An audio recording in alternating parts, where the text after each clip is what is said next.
Hi, everybody. Welcome back to our final video, teaching video, wrapping up our unit on the presidency, right?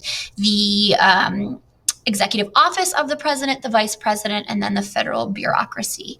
And for the purposes of this year, we won't have that Save My Agency project. So we're going to go right into the judicial branch and wrap things up. So I'm going to go back to this slide, and these are the 7 major roles of the presidency. We did this, so I'm going to fly through it. We talked about the president being chief executive.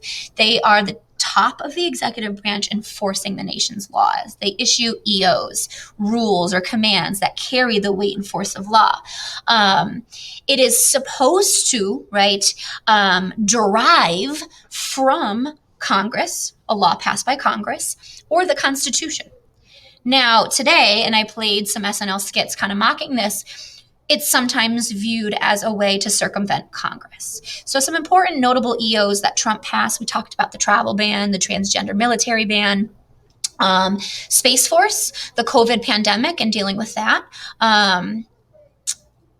I could look at Obama, right? DACA, the closing of Guantanamo Bay. Those are executive orders. And we talked about this. We looked at these charts, moving right along here. We played this.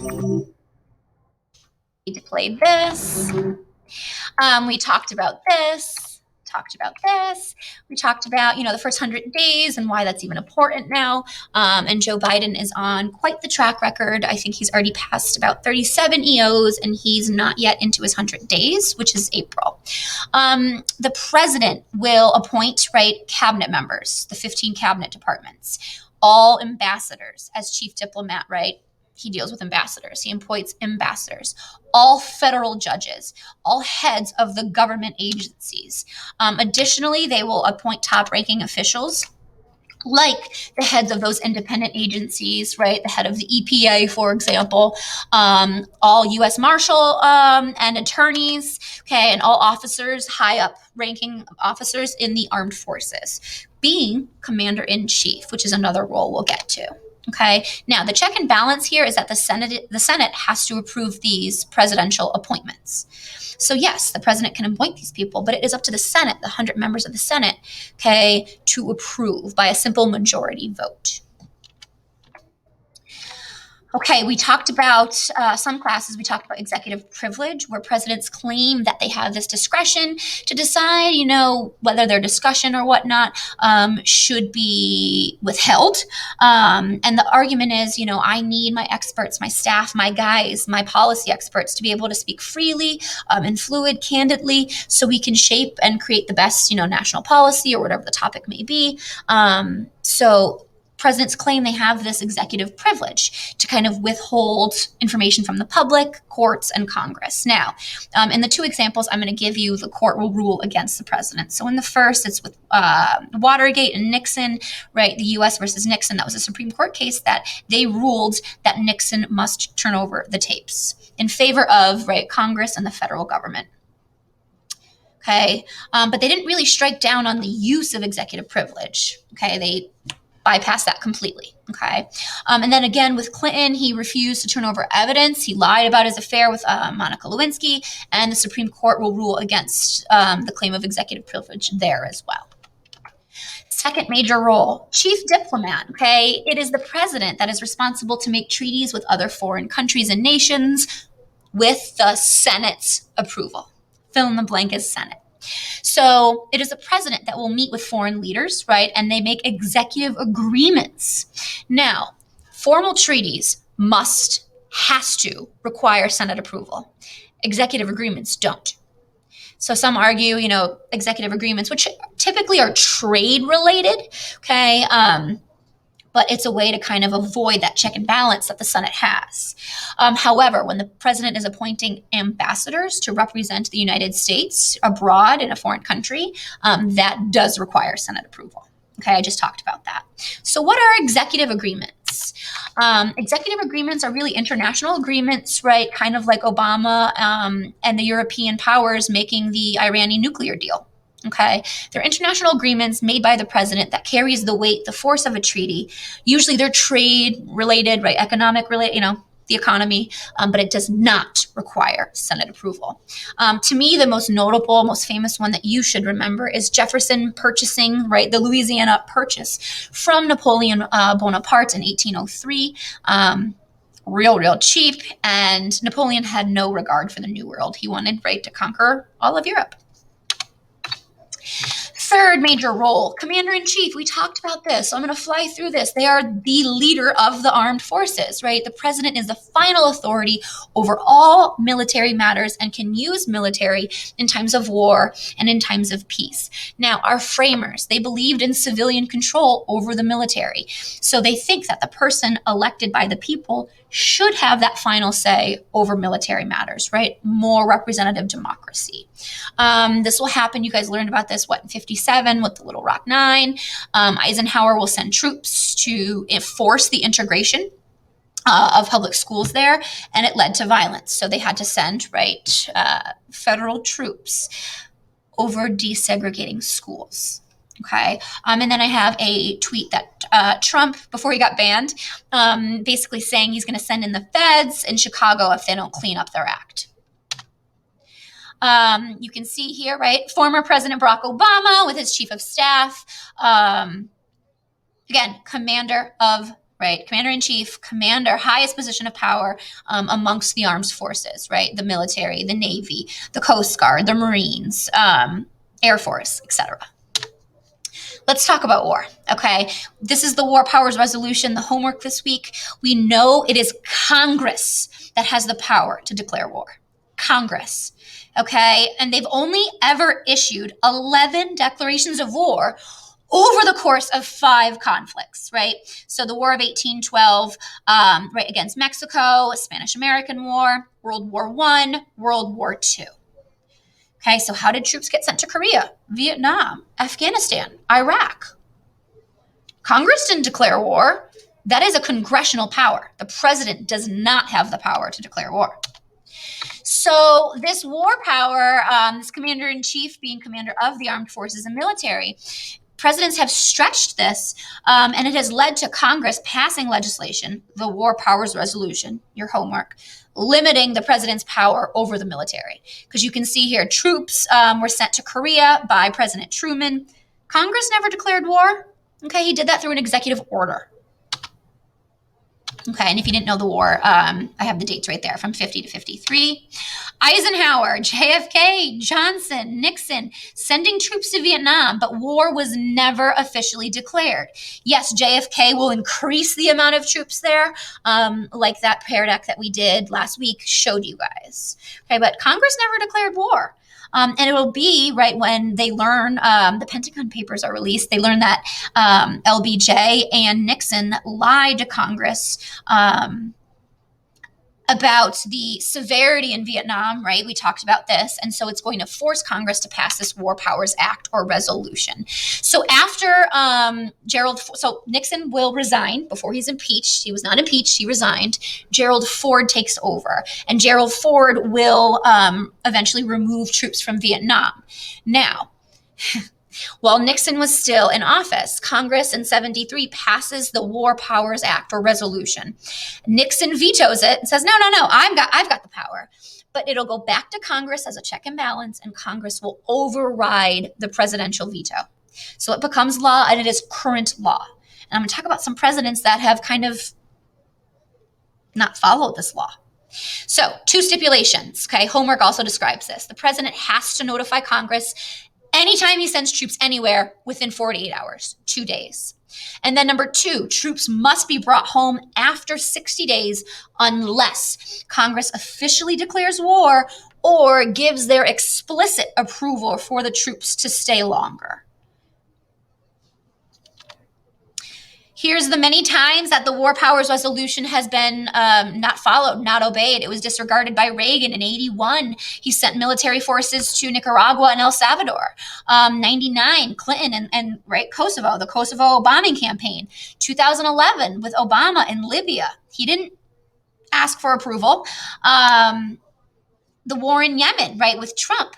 So since 1973, all presidents have declared that this act, this war powers resolution, is unconstitutional, limiting their power as commander in chief. But is it? Who does Constitution, like the Constitution, who does it give the war power to? They were very specific to give it to Congress, okay, and limit the presidential power. They feared a monarchy. They feared a tyrant, right? And that's why we have separation of powers, checks and balances, and public opinion. Timeline in Afghanistan. So Congress will authorize, okay, so Congress does authorize military force against this war on terror. And that is why we do not specifically declare war on Afghanistan. Why would we? We need a response to the terrorist organizations themselves, not just the nations that may support them. So Congress does authorize the use of military force against this war on terror and any nation that may protect them. So if you're wondering, like, what about Afghanistan? Now you know. Okay, we need to respond to the terrorist organizations themselves, not the countries that house them. And sometimes those, like Syrian civil war, right? That country is split. It is a mess. So it makes sense to, the war on terror. Same with Iraq. Okay, you guys can see this little timeline. I'll let you pause it, whether it's the Edpuzzle or the video, and you guys can kind of follow it. I won't read it to you, but it's showing you the transfer of events from October 7th, 2002, all the way to August 2010, where the last U.S. combat forces are exiting Iraq. Okay, fourth major role. Oops, sorry. We talked about this in the Edpuzzle. Political party leader, okay? As the president, you're the leader of your political party. And that's why Trump kind of didn't really fit the mold. While he was the leader of the Republican Party while he was president, he's not at his core a true conservative, typical Republican. He was more of a populist candidate. So Biden right now, as a Democratic president, he is the face, right, the political party leader for the Democrats. And so it's important for the president to support party members in those election campaigns. That's why Trump loved to go around the country and help with those campaign rallies, right, supporting Republicans. And they will also help appoint members of the party to government positions as well. So this is known as patronage. Right, Betsy DeVos, she becomes the Secretary of Education because her family alone donated collectively over $400 million to the Republican Party. Okay, now this is an interesting one. You're like, what? Chief legislature? They don't make laws. No, they don't, but they propose legislation, right? They have a lot of ideas for laws. Like, look at Obama and DACA, right? The Deferred Action for Childhood Arrivals, or it's often called the Dreamers. They can propose legislation, but Congress makes the laws.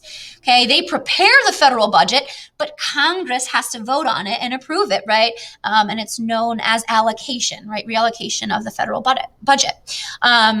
As that final kind of check and balance on the congressional lawmaking process, the president can approve or veto the laws, right? Or I should say the bills passed by Congress about to be laws.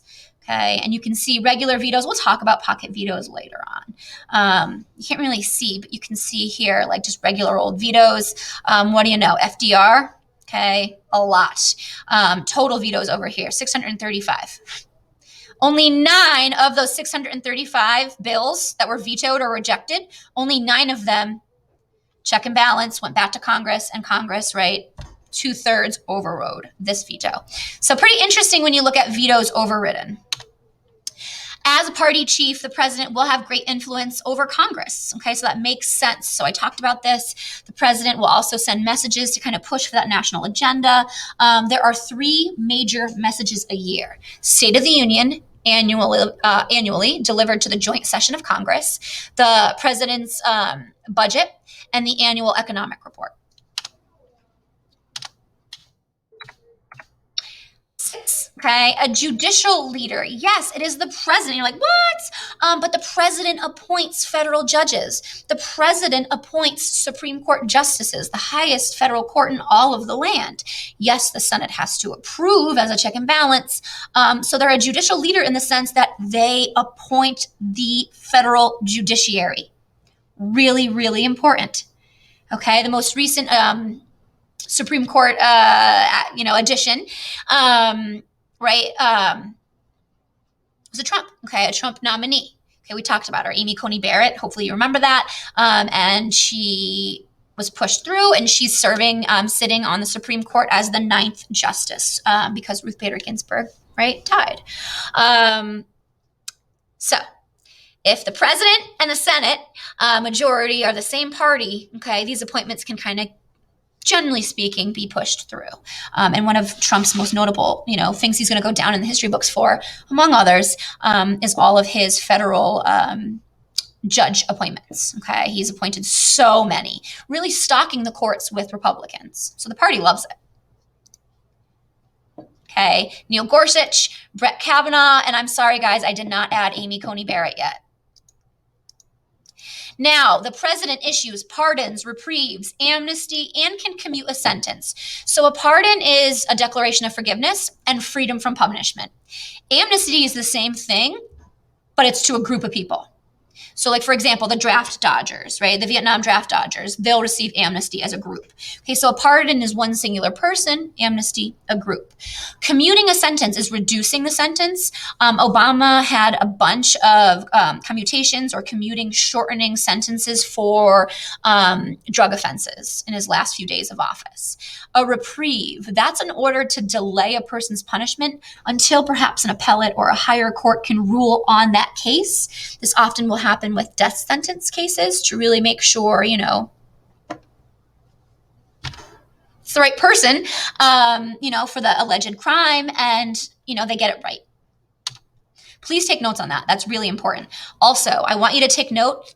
I want somewhere in your notes for you to write down, okay, this specific date, August 20th, 1987.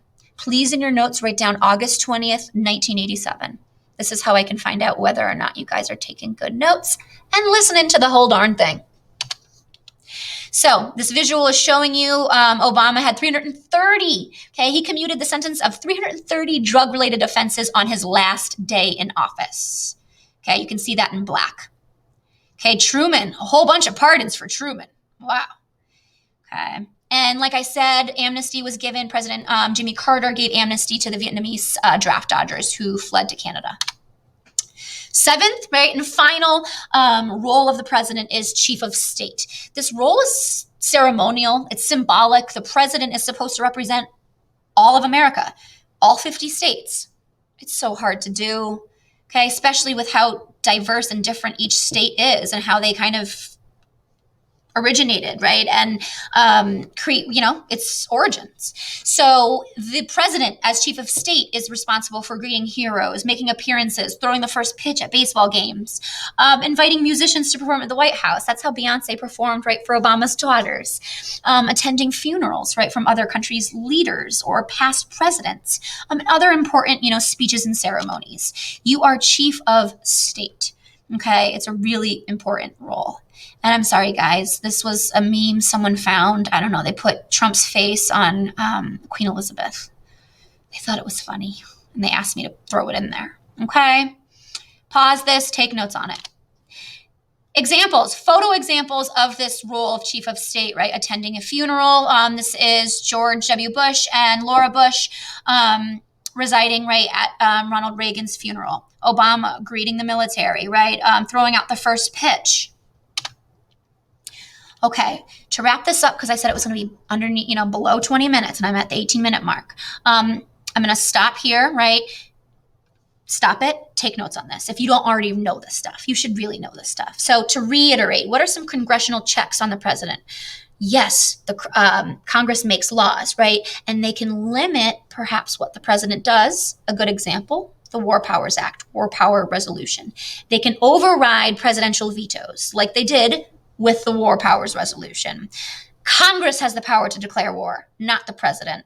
Okay, Congress has the power of the purse, the spending power, taxes and funding. Congress regulates land and naval forces. Okay, so these are some serious constitutional congressional checks found in Article 1.